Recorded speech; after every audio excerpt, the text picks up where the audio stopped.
उत्तर प्रदेश के जिला बरेली में आयकर दाता अग्रिम टैक्स जमा करें राधेश्याम। आपको बताते चले, आयकर विभाग में अग्रिम आयकर जमा करने विषय पर एक गोष्ठी आयोजित हुई।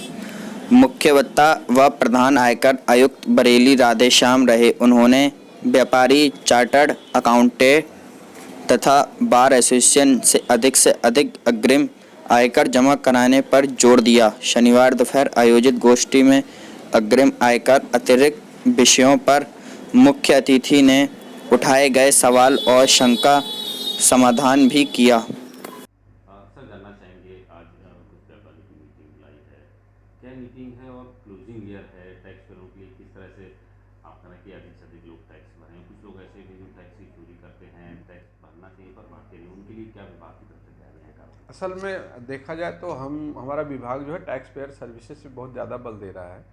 तो टैक्स पेयर सर्विसेज की इस कड़ी में देखे जाए तो हम पिछले सालों की तुलना में बहुत सारा रिफंड दे चुके हैं। जो कई सालों से पेंडिंग रहते थे, लंबित रिफंड रहते थे, उनके रिफंड जा चुके हैं।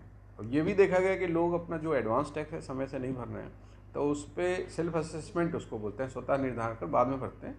उस पर जो ब्याज का उन पर अतिरिक्त ब्याज लगती है, वो किसी भी तरह से उसका घटा नहीं सकते अपने इनकम से। तो एक उनसे एक गुजारिश की जाती है कि आप अपना जो है समय से एडवांस टैक्स दे दीजिए ताकि आप ब्याज की मार से बच सकें।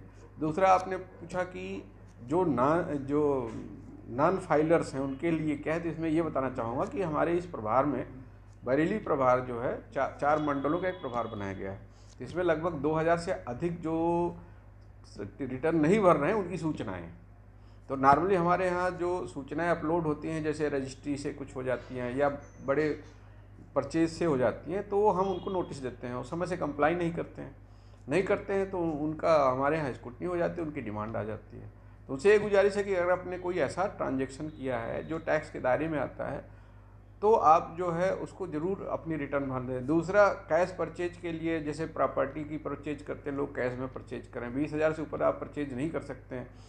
तो ऐसी भी सूचना हमारे पास आ जाती हैं, क्योंकि रजिस्ट्रार ऑफ प्रॉपर्टी अपलोड करता है सूचनाएं, तो उनको उस लिहाज से रिटर्न भरना बहुत लाजमी है। तो उनको ये मेरा मैसेज आपके माध्यम से देना चाहूँगा कि कृपया अपनी रिटर्न जरूर भरें और तमाम तरह से जो डिपार्टमेंट के चक्कर लगाने से बचें।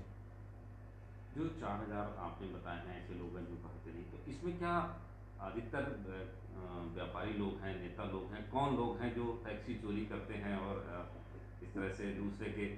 नहीं, देखिए, व्यापारी जो है और नेता जो बड़े हैं वो तो विभिन्न तरह से, तमाम तरह से ना, टीसीएस के दायरे में हैं, टीडीएस के दायरे में हैं, और उनके जो ट्रांजैक्शन है रिकॉर्डेड हैं, तो उसकी सूचनाएं आती रहती है और नॉर्मली बाई एंड लार्ज देखा जाए तो रेगुलराइज रहते हैं। व्यापारी भी अपने टैक्स भरते हैं, नेता भी अपने टैक्स भरते हैं, क्योंकि वो पब्लिक फिगर हैं, उनको ट्रांसपेरेंसी ऑब्जर्व करना बहुत जरूरी होता है।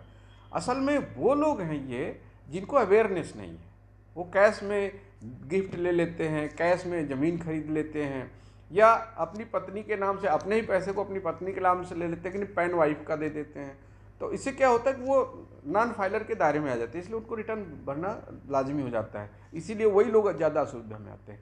बाकी एक तबका है जो वॉलंटरी कंप्लायंस में विश्वास करता है, गलत भरे या सही भरे, लेकिन वो भरता जरूर है, रिटर्न अपनी भरता है। तो ऐसे लोगों के लिए विशेष अभियान चलाया जा रहा है, अगर नहीं आता तो क्या कार्रवाई की जाएगी? देखिए, दो तरह से मेथड है। विभाग जो है नॉन इंट्रूसिव मेथड पे बल दे रहा है। एक का हमारे यहाँ ओईसीडी के हम लोग तहत काम, मतलब जो भी वहाँ पे निर्देश बनते हैं आपस में एक रिसर्च के माध्यम से, तो उसमें देखा गया कि मैक्सिमम लोग वॉलंटरी कंप्लायंस में विश्वास रखते हैं, लोग स्वतः अपना कर देते थे। तो जो नहीं देते उनके लिए हमारा इन्वेस्टिगेशन है, हमारा सर्वे है। सर्वे ये हमारे जुरिसडिक्शनल ऑफिसर्स को पावर दी गई है। जो डिमांड नहीं भरते उनके लिए रिकवरी सर्वे है। तो उनके लिए हम इंट्रूसिव मेथड को अडॉप्ट करते हैं और ऐसे लिस्ट हम तैयार रखते हैं। जब भी ज़रूरत पड़ती है हम सर्वे करेंगे या हम रिकवरी सर्वे करेंगे। दूसरा, जो अभी आपका अभियान चल रहा है जगह जगह लोगों को जागरूक करने का नई टेक्नोलॉजी को लेके, जी, तो वो किस तरह से है जिससे लोग देखिए, हमारा विभाग जो है टेक्नोलॉजी में बहुत आगे चल रहा है और सबसे ज़्यादा जो अपने को दिन प्रतिदिन बदलता जा रहा है कि ताकि टैक्स पेयर को मैक्सिमम सहूलियत दी जा सके, वो टैक्स पेयर को पता नहीं है। अब जैसे कि उसको अपना ईमेल रजिस्टर्ड करना होता है या अपना आधार कार्ड पैन से लिंक करना होता है, उसे 2 पैन नहीं रखने हैं। टैक्स पेयर करता क्या है कि यार जो नहीं टैक्स पे कर रहा है 2-2 पैन रखा हुआ, कभी इस पैन को दे दिया, कभी उस पैन को दे दिया, रिटर्न एक में भी नहीं भर रहा है या किसी एक पे भर रहा है। तो ऐसे लोग तमाम तरह से मुसीबतों का सामना करते हैं। दूसरा क्या है कि जब भी कोई नोटिसेज उसको जाती है तो उसके ईमेल पे जाती हैं। ईमेल को उसको देखना चाहिए जो भी उसने रजिस्टर्ड किया हुआ है, और उसका कंप्लायंस जो है विद इन 10 डेज 5 डेज जो भी लिखा उस दिन कर देना चाहिए, उसको इंतज़ार नहीं करना चाहिए। ये रूटीन का मैटर नहीं है, सेंसिटिविटी है। अगर कोई नोटिस जा रहा है तो उसको अप्लाई, क्योंकि ये सूचनाएं उसके अगेंस्ट में चली जाती हैं। तो आज की जो मीटिंग है वो इसी को लेके है, जागरूक वैसे तो 15 जो ये 15 मार्च है, साल का अंतिम इंस्टॉलमेंट है एडवांस टैक्स का, तो प्रमुखतया तो एडवांस टैक्स के लिए, लेकिन इसी दौरान जो है उनको बहुत सारी बातों की जानकारी दे दी जाती है ताकि हमारे बाकी कंप्लायंस बढ़ जाएं। 148 की हमारे पास पेंडेंसी आज भी 400-500 के आसपास है, उसमें कंप्लाई नहीं हो रहे हैं। तो उसी बहाने से उनसे ये भी गुजारिश कर ली जाती है कि कृपया कंप्लाई करें, नहीं तो आपका असेसमेंट हो जाएगा या केस रीओपन हो जाएगी। तो तथ्यपरक चीज़ों के लिए भी उनसे अपील की जाती है। और नए नए जो टैक्स पेयर्स हैं जो इसकी कोई ट्रांजैक्शन कर लिए हैं, आज नहीं 2 साल बाद उनको नोटिस है इसलिए अभी से अपना रिटर्न भरना है, ये भी उनसे अपील की जाती है। ठीक, थैंक यू। Thank you.